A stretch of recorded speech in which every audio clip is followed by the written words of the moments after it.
ನಮಸ್ಕಾರ. ಭರವಸೆ ಯೂಟ್ಯೂಬ್ ಚಾನೆಲ್‌ಗೆ ಸ್ವಾಗತ. ಭರವಸೆ ಕೇವಲ ಚಾನಲ್ ಅಲ್ಲ, ಬದುಕು ಬದಲಾಗೋದಕ್ಕೆ ತೆರೆದ ಬಾಗಿಲು. ಕೆಲವು ತಿಂಗಳುಗಳ ಹಿಂದೆ ಒಬ್ರು ಫೋನ್ ಮಾಡಿದ್ರು. ಅವರ ಪ್ರಾಮಾಣಿಕ ಕಾಳಜಿ ನನ್ನನ್ನು ತುಂಬಾ ತಟ್ಟಿಬಿಡ್ತು.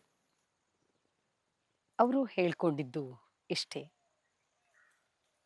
ಅವರ ಪತ್ನಿಗೆ ಪದೇ ಪದೇ ಇವರು ಹರ್ಟ್ ಮಾಡ್ತಾರೆ.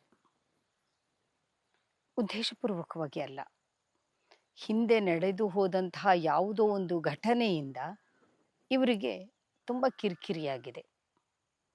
ಆ ಕಿರಿಕಿರಿ ಆಗಿರೋದ್ರಿಂದ ಅದನ್ನು ಮತ್ತೆ ಮತ್ತೆ ಅವರು ಹೇಳ್ತಾರೆ. ಯಾವ ಸಂದರ್ಭ ಸಿಕ್ಕಿದ್ರೂ ಸಾಕು ಅವರು ಅವರ ಪತ್ನಿಯನ್ನು ಹರ್ಟ್ ಮಾಡೋದಕ್ಕೆ ಮುಂದಾಗ್ತಾರೆ. ವಿಚಿತ್ರ ಅಂದರೆ ಹರ್ಟ್ ಮಾಡಿದ ಮೇಲೆ ಅವರಿಗೆ ದುಃಖ ಆಗತ್ತೆ. ಯಾಕೆ ನಾನು ಹೀಗೆ ಮಾಡ್ತಾ ಇದ್ದೀನಿ, ನಾನು ಹೀಗೆ ಮಾಡಬಾರ್ದು ಅನ್ನೋದು ಸ್ಪಷ್ಟವಾಗತ್ತೆ. ಅಷ್ಟೇ ಅಲ್ಲ, ಇನ್ನು ಹೀಗೆ ಮಾಡಲ್ಲ ಅಂತ ತನಗೆ ತಾನೇ ಒಂದು ನಿರ್ಧಾರವನ್ನು ತೆಗೆದುಕೊಳ್ತಾರೆ. ಹಾಗೆ ನಿರ್ಧಾರವನ್ನು ತೆಗೆದುಕೊಂಡ ಮೇಲೂ ಕೂಡ ಮತ್ತೆ ಮತ್ತೆ ಮತ್ತೆ ಮತ್ತೆ ಅದು ಪುನರಾವರ್ತನೆ ಆಗ್ತಾ ಇರುತ್ತೆ. ಅವರು ಎಷ್ಟು ನೊಂದ್ಕೊಂಡ್ಬಿಟ್ಟಿದ್ರು ಅಂದರೆ, ನಾನು ಹೇಗೆ ಬದಲಾಗಬೇಕು, ನಾನು ಹೇಗೆ ನನ್ನನ್ನು ಸುಧಾರಿಸಿಕೊಳ್ಳಬೇಕು, ನನ್ನನ್ನು ನಾನು ಹೇಗೆ ನಿಯಂತ್ರಿಸಿಕೊಳ್ಳಬೇಕು, ಯಾಕೆ ನನಗೆ ಹೀಗಾಗ್ತಾ ಇದೆ. ನಾನು ಇಲ್ಲಿ ಈ ವಿಚಾರನ ಯಾಕೆ ಇಷ್ಟು ಪ್ರಸ್ತಾಪಿಸಿದೆ ಅಂದರೆ, ನಮಗೂ ಗೊತ್ತಿಲ್ಲದೆಯೇ ನಮ್ಮ ದೇಹ ಎಷ್ಟೋ ಸಂದರ್ಭಗಳಲ್ಲಿ ಈ ಕೆಮಿಕಲ್ ಅಡಿಕ್ಷನನ್ನು ಬಯಸ್ತಾ ಇದೆ. ಸ್ವಲ್ಪ ವಿಚಿತ್ರ ಅನ್ನಿಸ್ಬೋದು, ನನಗೂ ಕೂಡ ಹಾಗೆ ಅನ್ನಿಸಿತ್ತು. ಅಂದರೆ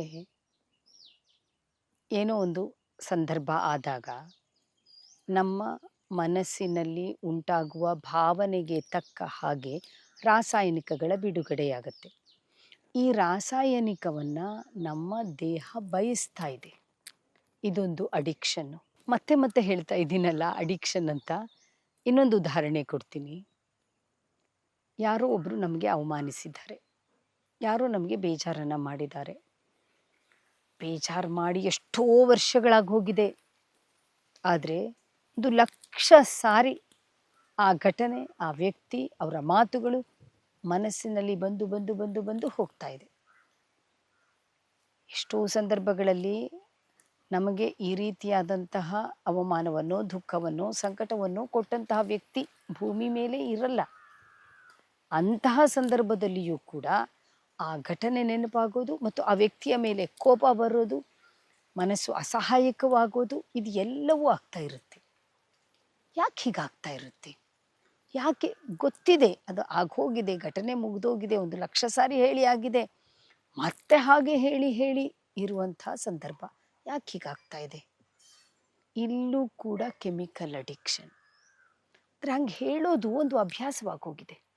ಅಂದರೆ ಈ ಅಭ್ಯಾಸವಾದಾಗ ನಿರ್ದಿಷ್ಟ ರೀತಿಯಲ್ಲಿ ನಮ್ಮ ದೇಹ ಪ್ರತಿಕ್ರಿಯಿಸೋದನ್ನು ನಾವು ನೋಡ್ತೀವಿ. ಅಂದರೆ ನಮ್ಮ ಇಲ್ಲಿ ದೇಹ ಅಂದರೆ ಮನಸ್ಸಿನಲ್ಲಿ ಉಂಟಾದ ಭಾವನೆಗಳಿಂದ ದೇಹದ ಮೇಲೆ ಆಗುವ ಪರಿಣಾಮ.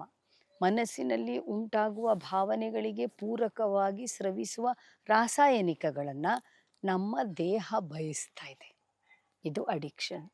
ಅದನ್ನು ಬಯಸ್ತಾ ಇದೆ, ಅದು ಬೇಕು ಬೇಕು ಅಂತ ಹೇಳ್ತಾ ಇದೆ. ಬಹಳ ಜನ ಎಲ್ಲ ಚೆನ್ನಾಗಿದ್ದರೂ ಕೂಡ ಒಂದು ಕೊರಗೋದನ್ನು ನೋಡ್ತೀವಿ, ಬೇಸರಿಸ್ಕೊಳ್ತಾ ಇರೋದನ್ನು ನೋಡ್ತೀವಿ, ಯಾಕೋ ನಾನು ಸುಖವಾಗಿಲ್ಲ ಅಂತ ಹೇಳ್ಕೊಳ್ಳೋದನ್ನು ನೋಡ್ತೀವಿ. ಮುಗಿದು ಹೋದ ಯಾವತ್ತಿನದೋ ಘಟನೆ ನೆನೆಸ್ಕೊಂಡ್ರೆ ಪ್ರಯೋಜನ ಇಲ್ಲ ಅಂತ ಗೊತ್ತಿದ್ರೂ ಮತ್ತೆ ಮತ್ತೆ ಅದನ್ನು ನೆನೆಸ್ಕೊತಾರೆ. ನಾನು ಹೀಗೆ ವರ್ತಿಸಬಾರ್ದು ಅಂತ ಎಷ್ಟೇ ಪ್ರಯತ್ನ ಪಟ್ಟರು ಮತ್ತೆ ಹಾಗೆ ವರ್ತಿಸ್ತಾರೆ.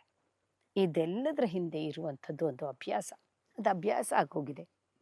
ಅಭ್ಯಾಸ ಆದಾಗ ನಿರ್ದಿಷ್ಟ ರೀತಿಯಲ್ಲಿ ದೇಹಕ್ಕೆ ಬೇಕಾದಂತಹ ರಾಸಾಯನಿಕಗಳ ಸ್ರವಿಸುವಿಕೆ ಆಗೋದಕ್ಕೆ ಮನಸ್ಸು ನಡೆಸುವಂತಹ ಒಂದು, ಅದನ್ನು ಏನು ಹೇಳಲಿ, ಒಂದು ಪ್ರಯತ್ನ ಅಂತ ಹೇಳಿಬಿಡಬಹುದೇನು. ಗೊತ್ತಿಲ್ಲದೆಯೇ ಹೀಗೆ ಮಾಡ್ತಾ ಇರ್ತೀವಿ. ಗೊತ್ತಿದ್ದು ಅಲ್ಲ, ಇದನ್ನು ಬದಲಾಯಿಸಿಕೊಳ್ಳೋದಕ್ಕೆ ನಮ್ಮ ಕಾನ್ಷಿಯಸ್ ಎಫರ್ಟ್ ಮಾತ್ರ ಸಾಧ್ಯವಾಗತ್ತೆ. ಪ್ರಜ್ಞಾಪೂರ್ವಕವಾಗಿ ನಮ್ಮ ವರ್ತನೆಯನ್ನು, ನಮ್ಮ ಆಲೋಚನೆಯನ್ನು, ನಮ್ಮ ನಡವಳಿಕೆಯನ್ನು, ನಮ್ಮ ಭಾವನೆಯನ್ನು ನಾವು ಅವಲೋಕಿಸಿಕೊಳ್ಳಲೇಬೇಕು. ಹಾಗೆ ಅವಲೋಕಿಸಿಕೊಳ್ಳದೆ ಹೋದರೆ ಬದಲಾವಣೆ ಸಾಧ್ಯವೇ ಇಲ್ಲ. ಆ ಬದಲಾವಣೆ ಸಾಧ್ಯವಾಗಬೇಕಾದ್ರೆ ನಮಗೆ ಬರ್ತಾ ಇರುವಂಥ ಆಲೋಚನೆಗಳಿರ್ಬೋದು, ಆಲೋಚನೆಗಳಿಂದ ಉಂಟಾದ ಭಾವನೆಗಳಿರ್ಬೋದು, ಭಾವನೆಗಳು ಕೊಡುವಂಥ ವರ್ತನೆಗಳಿರ್ಬೋದು, ಇವುಗಳನ್ನು ನಾವು ಬದಲಾಯಿಸಿಕೊಳ್ಳೋದಕ್ಕೆ ಮುಂದಾಗಬೇಕು.